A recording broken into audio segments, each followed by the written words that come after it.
এই দেশের প্রেক্ষাপটে বয়সভিত্তিক না খেলে টপ লেভেলের ক্রিকেট অনেকের কাছেই অসম্ভব প্রায়। তবুও কিছু ব্যতিক্রম উদাহরণ থাকে, এই যেমন রাজশাহীর Asaduzzaman Payel. H level cricket না খেলেও দিব্যি খেলে যাচ্ছেন এনসিএল, বিসিএল, ডিপিএল। এইচপি ক্যাম্পও করেছেন, এবার তো খেলবেন বিপিএলও। অদম্য ইচ্ছার সাথে কঠিন পরিশ্রম যোগ হলে সবই যে সম্ভব, তারই উল্লেখযোগ্য উদাহরণ এই পায়েল। ভাই, আমাদের দেশে একটা ব্যাপার আছে, একটা কথা প্রচলিত আছে যে এজ লেভেল না খেললে আসলে অনেক বড় পর্যায়ে যাওয়াটা খুবই কঠিন। লাইক আপনি এনসিএল খেলতেছেন, আপনি ঢাকা প্রিমিয়ার লিগ খেলেছেন, আপনি এবার ইনশাল্লাহ বিপিএল খেলবেন। তো আমি আসলে আপনার জার্নিটা জানতে চাই, কারণ আপনি তো বয়স ভিত্তিক খেলেন। না, আমি বয়স ভিত্তিক খেলি। আসলে জার্নিটা কি, যে হার্ড ওয়ার্ক বা প্র্যাকটিস প্রপার করলে আমার মনে হয় যে যে কোনো কাজই সহজ হয়ে যায়। তো আমার যেহেতু যে ক্রিকেটটা পেশা, তো আমি ক্রিকেটের যেগুলো প্রপার ওয়ে আছে, ডিসিপ্লিন, প্র্যাকটিস, প্রচেষ্টা যা আছে, আমি ওগুলো যদি একটু মেনটেন করি, তারপরে ম্যাচে গিয়ে ভালো পারফরমেন্স করি, তাহলে আমার মনে হয় এজ লেভেল না খেলেও উপরে উঠে আসাটা সম্ভব। ব্যাপারটা অনেকটা এরকম যে আপনি কই থেকে উঠে আসছেন সেটা ম্যাটার করে না, আপনার জন্য পারফর্ম করাটা সবসময় জরুরি। পারফর্ম করাটা সবসময় জরুরি। শুরুটা কোথায়, কিভাবে হলো ক্রিকেট? শুরুটা হচ্ছে বাংলা টেক ক্রিকেট একাডেমির মাধ্যমে। আমরা ফার্স্ট ডিভিশন প্রথমে খালেদ মোহাম্মদ সুজন স্যার আমাকে সুযোগ দিয়েছেন। তারপরে ওখানে ভালো করার পর প্রিমিয়ার লিগে সুযোগ পেলাম, প্রিমিয়ার লিগে ভালো খেললাম। তারপর থেকে আল্লাহর রহমতে ডে বাই ডে সামনের দিকে যাচ্ছে।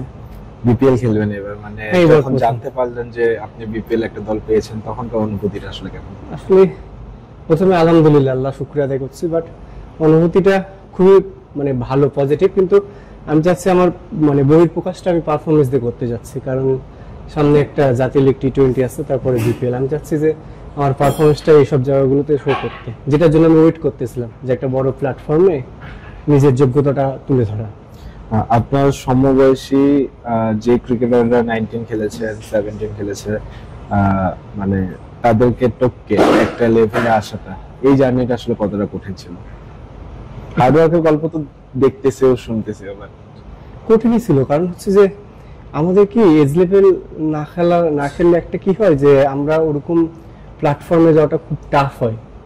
তো আমি খুব লাকি দিক দিয়ে যে আমাকে কিছু বড় ভাই অনেক সাপোর্ট করছে, তাছাড়া সুজন স্যার অনেক হেল্প করছে আমাকে উপরে ওঠার জন্য, উনি অনেক হেল্প করছে, সাথে কিছু বড় ভাই অনেক সাপোর্ট করছে। সুন্দর মানে মানে প্ল্যানিং গুলো সুন্দর দিত আমাকে, যে পাইলে ভাবে গেলে হয়তো বা তোর জন্য ভালো হবে বা খারাপ হবে। তো কিছু বড় ভাই সাপোর্টটা খুবই জরুরি।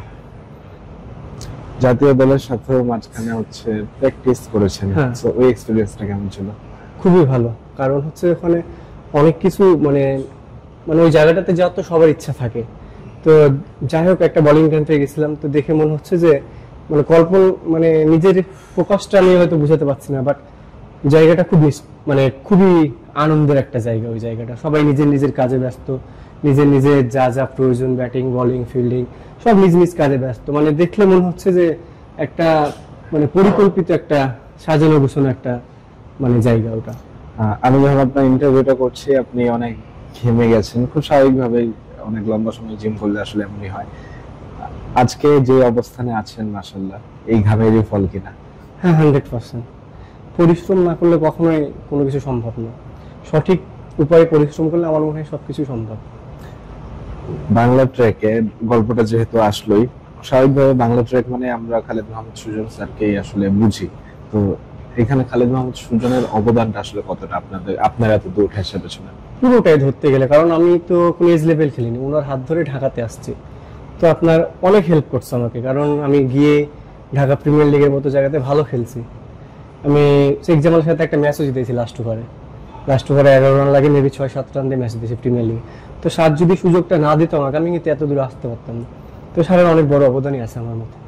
অনেকেই বলছে যে রাজশাহীর এবারের দলটা আসলে খুবই মানে কি বলবো, নিম্নমানের একটা দল হয়ে গেছে। মানে আপনি কি অ্যাজ এ প্লেয়ার আপনি আমি এটা একমত না, কারণ যারা খেলা বুঝে বা যারা মাঠে থাকে তারা জানে এই টিমে যারা আছে সবাই পারফর্মার। আপনি নামগুলো দেখেন, সবাই কিন্তু প্রিমিয়ার লিগ, বিসিএল, এনসিএল বলেন, ঘরোয়া লিগে সবাই পারফর্ম করা প্লেয়ার।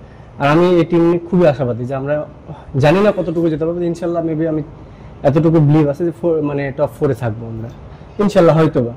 আপনার একদম বিভাগেরই দল রাজশাহী বিভাগের প্লেয়ার, আপনি রাজশাহী দলেই বিপিএল খেলবেন, স্বপ্নটা অবশ্যই অনেক বড় খুবই থাকে। আনন্দের, কারণ আমি ফার্স্ট বিপিএল আমার ফার্স্ট ডিভিশন থেকে খেলতেছি, মানে আমার নিজের বিভাগ থেকে খেলতেছি, রাজশাহী ডিভিশন থেকে। তো আমি রাজশাহী অফিসিয়ালদের এই জন্য অনেক ধন্যবাদ জানাই যে আমাকে একটা সুযোগ করে দিয়েছে এখানে তারা, তার জন্য আমি কৃতজ্ঞতা প্রকাশ করি তাদের কাছে, এবং আমি আমার পারফরমেন্স দিয়ে তাদের কাছে তুলে ধরবো যে তারা আমাকে পিক করে মানে কোনো ভুল করেনি, সঠিক কাজটাই করেছে, এবং আমিও নিজেকে মেলে ধরতে পারবো ইনশাআল্লাহ। আপনি প্রিমিয়ার লিগ খেললেন, আপনি এনসিএল এ বিভাগীয় দলে জায়গা করে নিলেন, আপনি কোনো এজ লেভেল ক্রিকেট না খেলে বিপিএল অব্দিও পৌঁছে গেলেন। এখন কি মনে হয় কিনা যে আরেকটু বেশি পরিশ্রম করলে, আরো ভালো করলে হয়তো একদিন জাতীয় দলেও খেলে ফেলতে পারবো? ইনশাল্লাহ। আমার তো বয়স অল্প, আমার তো এখন অনেক সুযোগ আছে জাতীয় দলে যাওয়ার, তো আমি ওই প্রসেসে আছি, ওই চেষ্টাতে আছি ভালো খেলে জাতীয় দলের কাছাকাছি যাওয়া, জাতীয় দলে খেলে সবার স্বপ্ন থাকে, তাই আমি ওই স্বপ্নটাই ধরে আছি, আমি ইনশাল্লাহ সেই স্বপ্ন যাওয়ারই চেষ্টা করব। আপনি জাতীয় দলের খেলোয়াড়দের সাথে যখন প্র্যাকটিস করেছেন তখন খুব কাছ থেকে দেখেছেন যে তারা কি লেভেলে পরিশ্রম করে। হ্যাঁ, পারফর্ম ভিন্ন কথা, কখনো ভালো হবে কখনো খারাপ হবে, হতে পারে, বাট প্রসেসের ব্যাপারটাতে আপনি খুব কাছ থেকে দেখেছেন যে তারা কি লেভেলে পরিশ্রমী। আপনি মেন্টালি প্রস্তুত ওই লেভেলটাকে ছাড়িয়ে যাওয়ার জন্য? অলরেডি প্রস্তুত, কারণ আমি অলরেডি এইচপি ক্যাম্প করছি একটা। এইচপি ক্যাম্পও মানে ন্যাশনাল টিমে যাওয়ার আগে যা প্রসিডিউর, যা প্রসেস থাকে এইচপি ক্যাম্পগুলোতে সেই হয়, সুন্দর ক্যাম্প হয়। বাংলা টাইগার্সও ক্যাম্প করছি, তা আমার কাছে ওটা মানে খুব একটা কঠিন মনে হচ্ছে না, কারণ আমি ওই ক্যাম্পগুলো করে আসছি, তো আমিও দেখছি মানে ন্যাশনাল টিমে যারা ইন করবে এইচপি টাইগার্স থেকে যায়। তো আমি যেহেতু ক্যাম্প দুটাই করছি, এইচপিও করছি, বাংলা টাইগার্সও করছি, তো আমার কাছে মানে মনে হচ্ছে যে না, আমি ঠিক আছি। এবার একটা শেষ প্রশ্ন, বাট কঠিন একটা জিনিস আপনাকে করতে বলবো। আপনি ক্যামেরার দিকে তাকিয়ে ওইসব ছেলেদেরকে অথবা মেয়েদেরকে পরামর্শ দিবেন যারা এজ লেভেল খেলেননি এবং যারা ভাবছে যে এজ লেভেল না খেলার জন্য হয়তো তাদের কেরিয়ার শেষ, তাদের কেরিয়ার যে শেষ না, তাদের জন্য আপনি কিছু পরামর্শ দিবেন ক্যামেরার দিকে তাকিয়ে? না, পরামর্শ কি, যে আমার মনে হয় যে পরিশ্রম যদি করা যায়, সঠিক উপায়ে পরিশ্রম করলে সবই সম্ভব, হাল ছাড়া যাবে না। আমিও তো প্রথমে 2-3 বছর কিছুই, আমি আমার স্টার্টিং হয়তো বা টিম পাইনি, বা শুধু প্র্যাকটিস করে গেছি, পরে তখন স্যারের মাধ্যমে হোক, কেউ না কারো মাধ্যমে তো উঠবে, বাট আমার মনে হয় যে সঠিক উপায়ে পরিশ্রম করাটা খুবই ইম্পর্টেন্ট, মানে প্র্যাকটিস না ছাড়াটাই উচিত, হাল না ছাড়া উচিত। এবং এই পরিশ্রমটাই কিন্তু করে যাচ্ছেন রাজশাহীর আসাদুজ্জামান পায়েল বিপিএল এ, তার দিকে অবশ্যই চোখ রাখবেন, ইনশাল্লাহ ভালো কিছু হবে। Good luck. Thank you.